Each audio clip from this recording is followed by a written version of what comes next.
As a member of the rapidly declining pre-ordering gamers, I too am one acquainted with pre-release videos on leaks content and endgame that satiate that craving that this will finally be that game that our future self will love, and it will make everything better. If I've learned one thing about these pre-release videos and articles and content, fun as they may be to watch, is that they are by and large useless. The viewer gets the raw facts out of an article, then a surplus of "it should be good because" some quotes sprinkled in from the PR crew. Fallout 76 was an especially bad time for these videos, as post-launch everything changes always, but so the glittering promises of nukes and raid zones became just another way to farm for mats and neutered guns. We can't predict Anthem's endgame. What we can do is have a conversation about endgame. That's what I don't see happening. It's gone from a word that was mentioned here and there to a dominant talking point and marketing factor. Endgame has become the new buzzword, and yet no one seems to be bothering to define it except to say that it's there.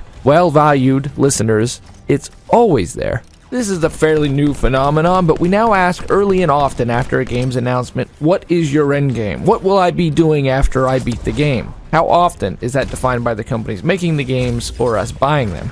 Not just what their endgame is, but what is endgame. For the purpose of this video, sprawling as it will be, I offer my definition. Define endgame. Endgame is an activity the players engage in after they've completed the main portion of the game. This is not enough though. It satisfies what it is literally, but not how differently that is engaged by the player. Technically speaking, Mario 64 has an endgame. An endgame so strong thousands still play it every day and speedrun it live on Twitch. Smash for the GameCube has one of the most successful endgames ever. WoW changed the definition from endgame to endless game. To me, endgame is the end. It doesn't mean the current period before the next sentence. It is the period. A game can be added to and still have endgame, of course. Endgame is ideally a system of progress, vertical or horizontal, best realized, and least often as the latter. Vertical progress is to me the true mark of a great endgame. So, endgame is a buzzword, but a tangible buzzword. It's a noun and it's a verb, but it's also quickly becoming an adjective if the term isn't reeled in some. Every game has endgame, subjective and objective. A subjective endgame is that you can still go play NFL Blitz 2007 on the OG Xbox and be on Season 500 if you really love the game that much. You might still be running Knights of the Old Republic or Dragon Age Origins to see storylines and dialogue out. Then there is the objective endgame, a defined and design-featured,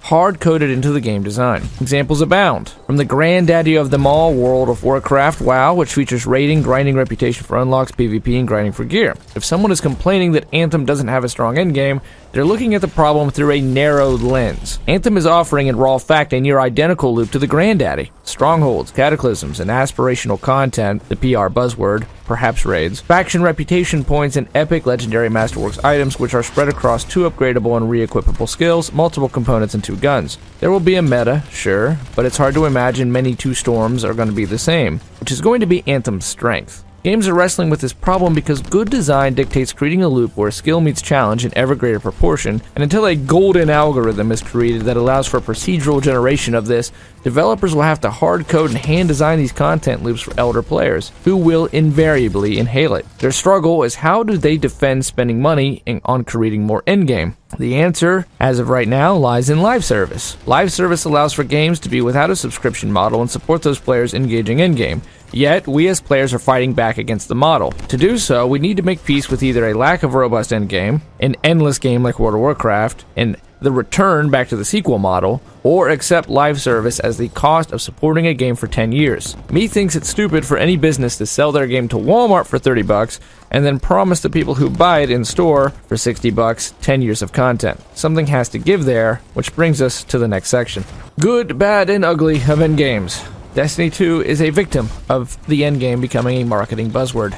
To examine how, we have to look at notable endgames and why Destiny 2 is a notable failure, and what Anthem has to prevent. This is Destiny 2 at launch and not its current Forsaken King model. There are 3 games that for me define how an endgame should look. Destiny, The Taken King, The Division 1, and Borderlands 2. Destiny 1 and 2 both released with an endgame, by the way. I will forever disagree with the sentiment that a game has no endgame. Tell that to the makers of chess. There's a reason people still write books and go for Grandmaster. Destiny 1 produced what I find to be the most malicious type of endgame at launch, which is just creating a mountain of exponential scaling that means little for the player to fight through. Show up every week, fight through the raid, have a chance at gear, you can grind reputation forever with no reward. Sea of Thieves performed an identical trick. Give the player hundreds of hours of incremental progress so the developer can say there's content. It's meritless. In fact, it's progressionless. It's just a wall of content you have to survive. It's easy to produce. You just make an exponential scale for each level up and make it so that only the insane could possibly survive it. Who knows what's at the other side of that insanity? The Taken King solves this by the addition of light. Light meant that the ever incremental grind was met with some useful reward. It took this further by making armor sets offer benefits to the in-game activities so they could be run smoother, which all tied into a set of PvP activities and collection events. Destiny 1 created a strong set of horizontal progressions and a light but meaningful vertical progress. Division 1 offered a much stronger vertical progression, as players could push numbers in 3 statistics: armor, offense, and tech to dizzying heights, and then min and max each piece of individual gear and kit to maximize these abilities. Their struggle was a lack of true horizontal play for non-PvP players at the gate. While power was increasing, there became little to challenge this power with. By the way, did I mention the difficulty of designing this content? The player needs to feel strong, in fact extremely strong, and stronger all the time. But at the same time, one must make the player feel challenged in ever greater proportion. There's an old trick for this in enemy scaling, but the issue with this is that the players feel stuck on a treadmill where their power is static. And by enemy scaling, I mean games like Oblivion, where when you're level 2, you're going to fight the level 2 imp, and when you're level 10, you're going to fight the level 10 gargoyle. As they rise in power, so does the world. This can be interesting when the player is given powerful new items in interesting battles. Oblivion's not a failure for this, it's just an example. And the problem with this thing is it's not a totally broken idea, is it just feels scripted. Because it is. It's better than the here's the mountain, go climb it for no reason, but at the same time, it is very much so, we don't have an elegant solution for this, so everything is just harder all the time. The other option is to zone the scaling. Morrowind did this, Borderlands 1 did this. You have a starter zone, and you can run from the starter zone to the high level zone and be destroyed. But you can come back and destroy the lower level stuff when you're higher level. The system is generally better received, because the idea of destroying lower level stuff when you're leveled completes the feedback of feeling powerful and leveled. What it lacks at the end is the challenge that enemy scaling always provides, which is why, to me, Borderlands 2 is the strongest endgame experience I've ever played. They offered a hybrid of the two systems. Once you've beaten the game, you can choose how you want the enemy to scale. You can either re-up for Ultimate Vault Hunter mode or Vault Hunter mode, whatever, which is the subjective endgame. I'm going to willingly challenge myself, like speedrunning Mario 64. Or you can stay at the lower zones and you can just go kill skags. Why it works compared to other games is that when you up the difficulty, you get a chance for better loot. So you're feeling the power still increase, your skills still increase, but you're coming up against ever greater challenge. Now, Borderlands 2 is going to collapse under this eventually, but it was so much better than the vast amount of games that try their hand at endgame. So the game offered the risk versus reward that players need to feel that they are getting more powerful while at the same time facing an even-handed challenge. Their horizontal progress offered grinding enemies to kit out a character with the best legendaries, and questing through these zones so that the enemies which drop said gear were immediately available.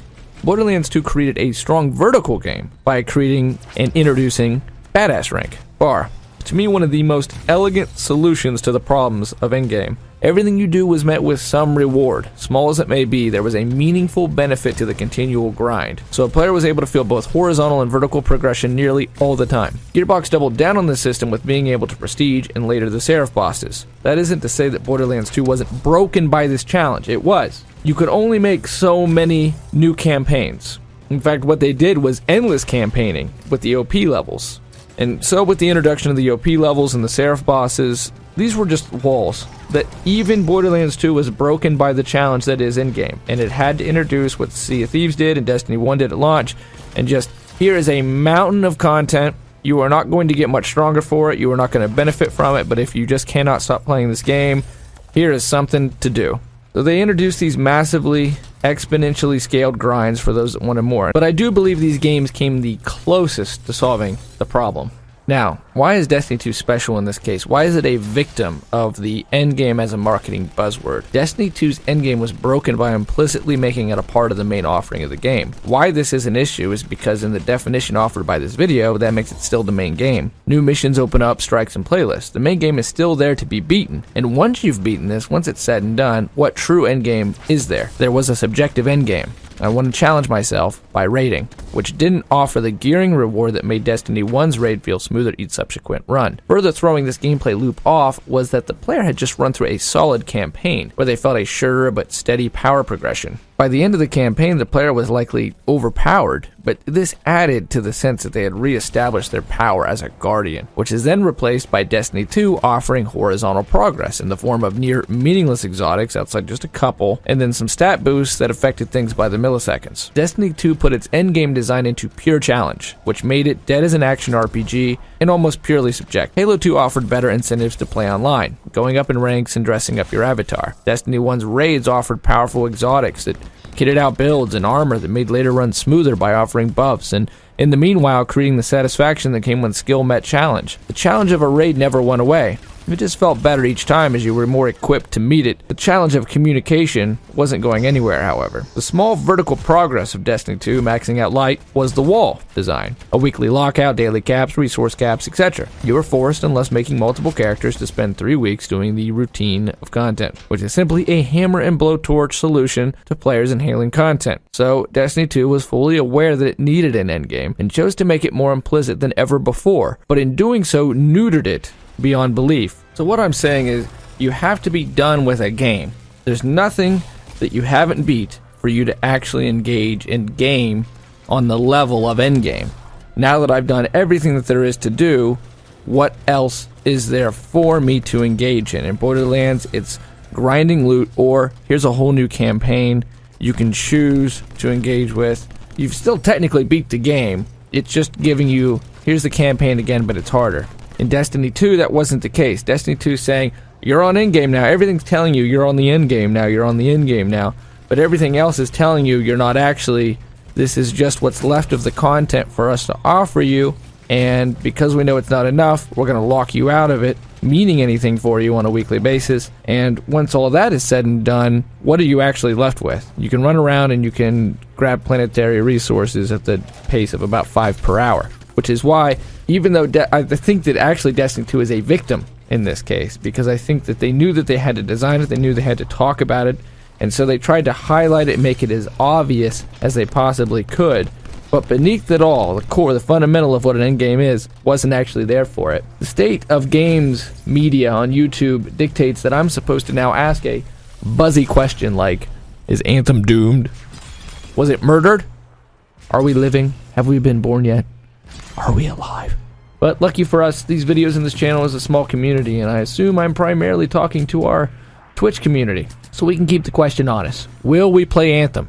Will we play it to the actual endgame, to where we are doing the strongholds over and over again to gear up, to loot up, and experience that horizontal and vertical progress? Will that horizontal and vertical progress be worth our time? Will it be meaningful? Overall, is it going to make Anthem worth our money? Does Anthem have an end game that matters?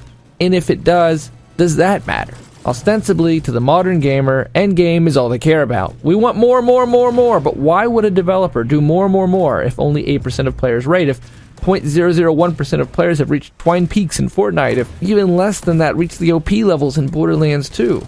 All of that work in content creation for what? Because it's better for pre-orders? That we can talk about an end game that maybe some people will probably engage in? It does need to be there. The Anthem will live and die on whether or not it has a strong end game. But the discussion becoming so prevalent at the forward end of these games, when I don't know how many people honestly engaged in the end game of many video games, or even the necessity of it. It's a necessity in a game like Anthem, an action RPG. But end game is not the king of any game ever. A game like Fortnite Battle Royale or Apex Legends is simply offering one thing really well, and that works. Once you've played one game of BR, you've played them all, but then that subjective end game, I want to continue, and given some people some incentive to grind for those things.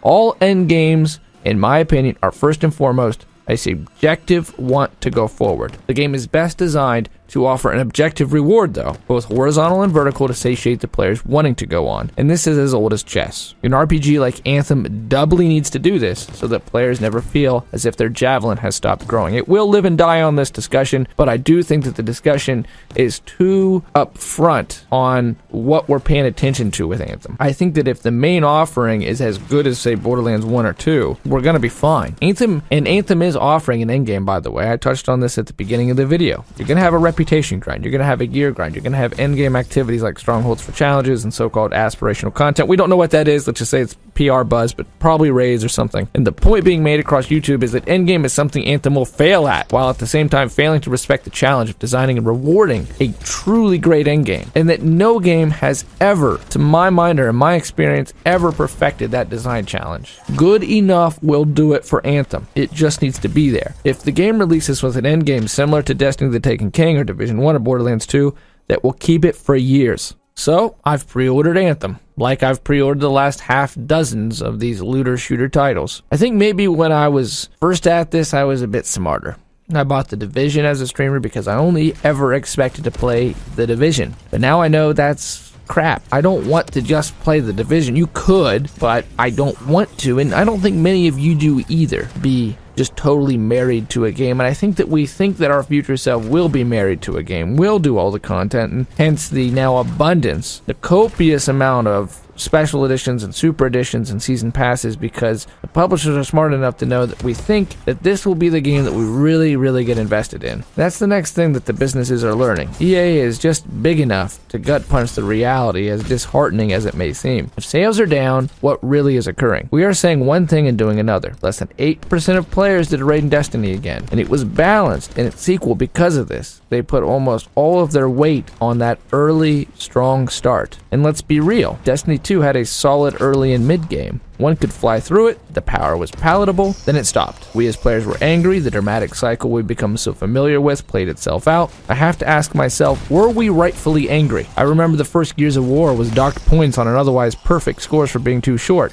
Leave them wanting more. This was years ago, though. Now, Destiny 2 did have a bad endgame, and we were rightfully angry for many things that happened, but have our expectations become bloated? So, let's just say it. We expect a lot. The expectations have never been higher. 76 has become the whipping horse of the live service games. And yes, that's almost all through self-inflicted wounds. There's been an outpouring of media and players ready to pounce on those self-inflicted wounds, though, to the degree that I can't but feel some of it's become unnecessary. It's almost too easy to kick a guy while he's down, such as wanting an answer to the canvas bag situation on Thanksgiving, and their non-response on a holiday only further fueled the ire. We have to somehow, as games media, developers, content creators, weave to a middle ground where we respect the idea that developers are people, but the developers respect that we are customers. A good portion of games released in the last 2 decades offer enough content that one could, if one truly wanted, play through them as long as they lived. Yet, again, only 8% of players rated. There's the 20,000 upvotes on Reddit. There's an army of career YouTubers ready to get the gang together for a good old-fashioned digital witch hunt. Where is the foundational truth of all of this heading? This new preoccupation that endgame